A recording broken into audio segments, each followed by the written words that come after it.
There is a number on my screen right now that does not add up, and if you have been following commodity markets for any length of time, you already know that when silver stops making sense in one direction, it is usually about to make a very loud statement in another. Silver is currently trading at approximately $87.40 per troy ounce across Tokyo and Shanghai spot markets. Open your COMEX futures terminal and you will see $82.30. That is a gap of over $5 on the same underlying asset, measured at the same moment in time, separated only by geography and the institutional infrastructure that connects these markets. $5 does not sound like much until you remember that we are talking about a metal that entire industrial supply chains, photovoltaic manufacturing pipelines, and central bank reserve strategies are built around. $5 is not noise. $5 is a signal, and tonight we are going to decode exactly what it means. Let us start with what this spread actually represents in mechanical terms, because the gap between Asian spot pricing and COMEX futures is one of the most misunderstood phenomena in commodity markets. Most retail participants assume that global commodity prices are unified, that an ounce of silver is an ounce of silver regardless of whether it is being quoted in Tokyo, London, or New York. That assumption is broadly correct during periods of normal market function. Prices converge through a continuous process of arbitrage, where professional traders and institutions simultaneously buy in the cheaper venue and sell in the more expensive one, closing the gap within seconds or minutes. The existence of a persistent multi-hour spread of $5 tells you that this convergence mechanism is under stress. Something is disrupting the normal flow of capital between these time zones, and that disruption is worth your full attention. In my years tracking these specific COMEX Asia spreads, I've learned that the loudest narrative is usually the one meant to distract you from where the smart money is actually flowing.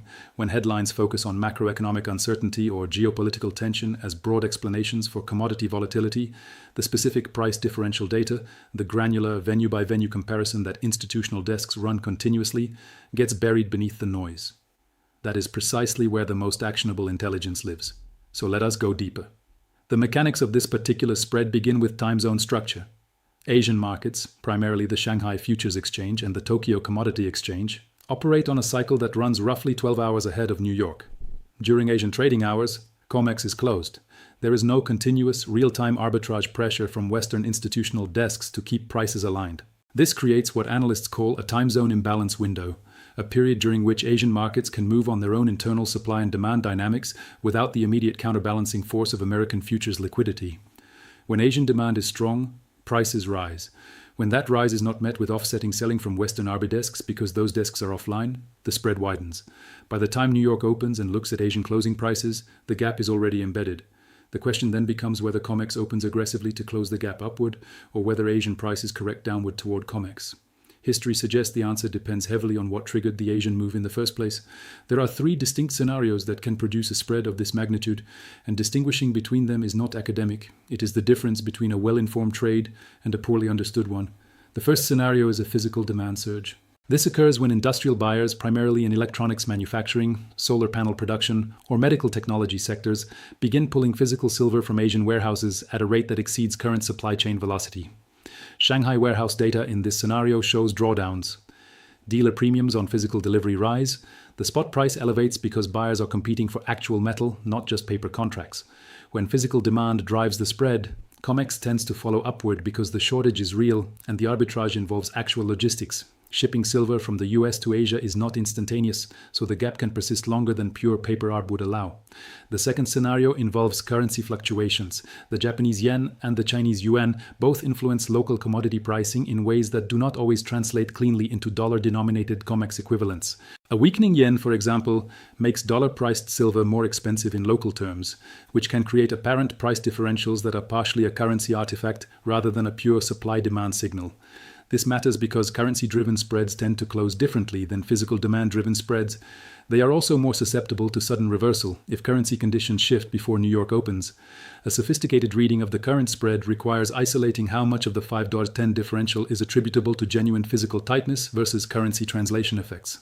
Based on current dollar-yen dynamics and the yuan's recent trading range, currency effects explain perhaps $1 to $1.50 of the current gap.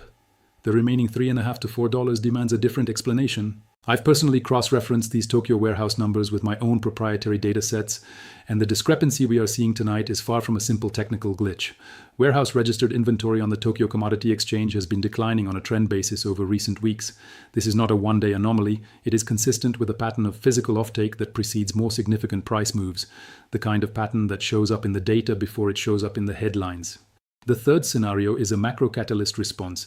Asian markets sometimes price in geopolitical or economic developments faster than Western markets because the news cycle or the direct economic impact hits Asia first. Trade policy developments, supply chain disruptions originating in Southeast Asian manufacturing, or shifts in central bank purchasing behavior from Asian sovereign funds can all create information-driven price moves in Tokyo and Shanghai that have not yet been fully discounted in New York.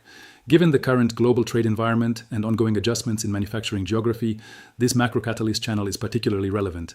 Industrial policy shifts affecting electronics and renewable energy manufacturing, both of which are significant silver consumers, are creating genuine uncertainty about forward demand that Asian market participants may be pricing more aggressively than their Western counterparts. This channel was founded on the philosophy that transparency in commodity pricing shouldn't be a luxury reserved for institutional desks, which is why I'm pulling the curtain back on this specific window. The infrastructure that allows professional traders to monitor these spreads in real time, the data terminals, the direct market feeds, the proprietary analytics, cost hundreds of thousands of dollars annually. What we can do here is translate that institutional-grade analysis into a framework that individual investors and informed observers can actually use. To do that properly, we need to examine the historical record because this spread has appeared before, and what happened next was instructive. In March of 2023, silver markets produced a spread configuration broadly similar to what we are observing now. Asian spot elevated relative to COMEX futures by a meaningful margin, warehouse drawdowns evident in Shanghai data, physical dealer premiums rising. The resolution was upward gap closure. COMEX opened with aggressive buying in the first 30 minutes of the session, volume spiked well above its 20-day average, and the price moved sharply higher as Western institutional money confirmed the Asian signal and closed the spread by lifting COMEX rather than watching Asian prices fall. Silver added approximately 8% over the following 2 weeks. The spread compression was, in retrospect, a leading indicator of a genuine supply-demand shift that then propagated through the entire market. August of 2023 produced the opposite outcome. A similar spread had developed, but the underlying driver was different. Physical warehouse data at the time did not show the same pattern of drawdowns. Dealer premiums were elevated but not extreme. The spread was driven more by speculative positioning in Asian markets, momentum traders responding to a short-term narrative around industrial demand that had not yet materialized in actual physical offtake. When COMEX opened, institutional arbitrageurs assessed the same data we are discussing and concluded the Asian move was not supported by physical fundamentals. Instead of buying COMEX to close the gap upward, selling pressure emerged in Asian markets as the arbitrage ran in reverse. Asian prices corrected downward toward COMEX. Silver gave back a significant portion of its gains within days. The spread closed, but in the wrong direction for anyone who had extrapolated the Asian move without examining what was actually driving it. This is the essential analytical challenge of spread-based signals. The same surface-level observation can precede two completely opposite outcomes depending on the mechanism underneath. Which brings us to the confirmation signals, the 4 data points that help distinguish between an upward gap closure and a downward correction, and that any serious market observer should be monitoring right now. The first confirmation signal is COMEX opening volume. When institutional participants have genuine conviction that an Asian price move reflects real supply-demand dynamics, they express that conviction through volume at the open. A COMEX silver session that opens with volume in the first 30 minutes running at 1.5 to 2 times its 20-day average is a strong signal that professional money is confirming the Asian price. Weak opening volume, by contrast, suggests that Western desks are skeptical. They see the gap, but are not willing to commit capital to close it upward, which increases the probability of downward correction. Looking at my own silver positions tonight, the tension between these regional prices feels remarkably similar to the pre-breakout volatility we analyzed back in early 2024. That period also featured a compression of available physical inventory alongside elevated speculative interest, and the resolution, while not immediate, was consistent with the direction the physical data was pointing. The duration of spread persistence matters. A gap that holds for multiple sessions without collapsing is a more robust signal than one that appears and disappears within a single trading day. The second confirmation signal is physical dealer premiums. When retail and industrial buyers purchase silver from physical dealers, bullion dealers, commodity brokers who handle actual metal delivery, they pay a premium above the spot price that reflects the cost of physical handling, storage, and delivery. Under normal conditions, these premiums are relatively stable. When physical supply is genuinely tight, premiums expand because dealers face higher costs to source inventory. Current premiums on 1-ounce silver products from major dealers are running above their 12-month average, consistent with the warehouse drawdown data and supportive of the thesis that physical demand is a meaningful component of the current spread. This is not the most decisive confirmation signal on its own, but it is consistent with the upward gap closure scenario. The third confirmation signal is mining equity behavior. Silver mining stocks are leveraged instruments on the silver price. Their operational economics mean that a 10% move in silver often translates into a 20 to 30% move in mining equity valuations, depending on individual company cost structures and hedge book positions. When mining equities lead silver spot prices higher, it often reflects institutional portfolio managers making forward-looking judgments about the commodity. They are buying the equities because they expect the underlying metal to appreciate. When mining equities lag or diverge from spot price moves, it can signal that institutional money is skeptical of the spot move's sustainability. Current mining equity performance is worth monitoring closely as the COMEX Open approaches. Leadership from major silver producers would strengthen the bull case. The fourth confirmation signal is the US dollar index, the DXY. Silver, like most dollar-denominated commodities, carries an inverse correlation with dollar strength under normal market conditions. A rising dollar makes dollar-priced commodities more expensive for foreign buyers, theoretically dampening demand. A falling dollar has the opposite effect. The DXY correlation matters for spread analysis because it can either amplify or neutralize Asian price moves.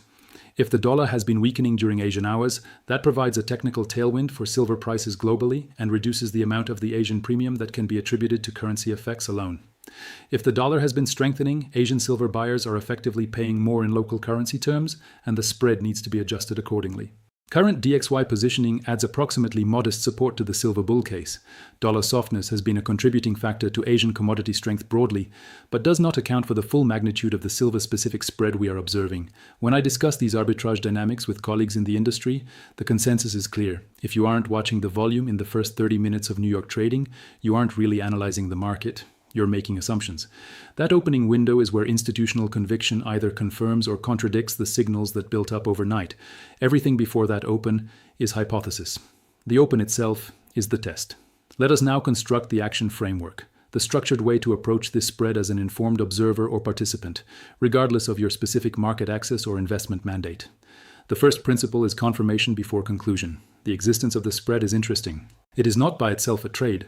The spread must be interpreted through the 4 confirmation signals, and a position should not be formed until at least 3 of the 4 are aligned. In the current environment, dealer premiums and warehouse data provide moderate support for the upward gap closure thesis. COMEX opening volume and mining equity behavior are the outstanding variables that will either confirm or challenge that reading. The second principle is asymmetric risk awareness. Arbitrage-adjacent trades in commodity markets carry a specific risk profile that differs from conventional directional trades. The theoretical upside, capturing the spread closure in your favor, is relatively defined. The downside, being on the wrong side of a gap that closes in the opposite direction, can be sharp and fast. Professional traders manage this through careful position sizing, defined stop levels based on the confirmation signals, and explicit acknowledgement that the gap closure scenario has a probability attached to it, not a certainty. Treating spread signals as certainties rather than probabilities is the most common error in retail approaches to this kind of analysis. The third principle is time horizon discipline. Spread closures in silver markets have historically occurred within 1 to 5 trading sessions when they are driven by genuine physical dynamics. If you are monitoring this spread and it has not resolved within that window, if COMEX and Asian prices have not converged meaningfully, that persistence itself becomes data. It suggests either that the underlying dynamic is more structural than initially apparent, or that the resolution mechanism is being disrupted by factors not yet fully visible in the public data. Either way, a spread that refuses to close on a normal timeline warrants a reassessment of the analytical framework, not an escalation of commitment to the original thesis. The fourth principle, and perhaps the most important one for individual investors engaging with this type of analysis, is structural humility about information edges. The institutional market participants trading around this spread have access to real-time warehouse data, direct relationships with major physical dealers, proprietary order flow analytics, and execution infrastructure that allows them to act in milliseconds. The analytical framework we have walked through here is rigorous, but it operates with some information delay relative to the fastest participants in this market. That does not make the analysis useless. The same signals available to retail observers also inform institutional decision-making, and the directional call can still be correct. But it does mean that the price at which a retail participant enters after recognizing the signal is not the same as the price available to an institutional desk that identified it first. Position sizing and risk management must reflect that structural reality. The broader context for this silver analysis is a commodity market that is navigating a genuinely complex transition. Industrial demand for silver from the renewable energy sector, particularly solar photovoltaic manufacturing, has grown substantially over recent years and is projected to continue growing as global electricity generation infrastructure expands. Simultaneously, investment demand for precious metals as inflation hedges and portfolio diversifiers has remained elevated in an environment where monetary policy uncertainty persists across major economies. Supply growth from primary silver mining has not kept pace with this demand expansion, and many silver deposits are mined as byproducts of base metal operations, particularly copper and lead zinc, meaning that silver supply is partially a function of industrial metal demand rather than silver price incentives alone. This structural backdrop creates a commodity with genuine fundamental support at a time when the specific market mechanics we have been analyzing tonight are generating one of the more significant short-term pricing dislocations we have seen in recent months. The $5 gap between Tokyo, Shanghai, and New York is not a permanent feature of silver markets. Spreads compress. That is the fundamental truth of arbitrage. The question is always the direction of compression, the timeline of closure, and what the resolution tells us about the underlying state of supply and demand. The data we have walked through tonight, warehouse drawdowns, elevated dealer premiums, currency-adjusted differential analysis, historical parallel cases from 2023, and the four-signal confirmation framework, provides a structured basis for forming an informed view rather than reacting to the spread as a headline without context.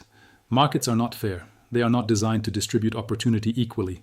The information advantage that institutional participants carry is real and substantial, but markets are also, over time, information processing systems. And the information is out there in the warehouse data, in the dealer premium reports, in the opening volume prints, in the DXY correlation. The analysis required to interpret it is not proprietary.